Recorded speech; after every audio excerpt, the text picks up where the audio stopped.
make a short video so you can see how the movement operates on this Bontems / Reuge electromechanical automaton. And this was made in 1960, which was the year that Reuge acquired Bontems.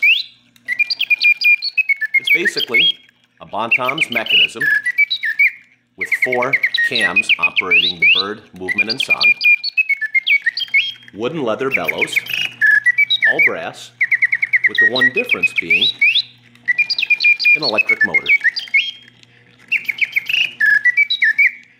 It's very cool. Take care.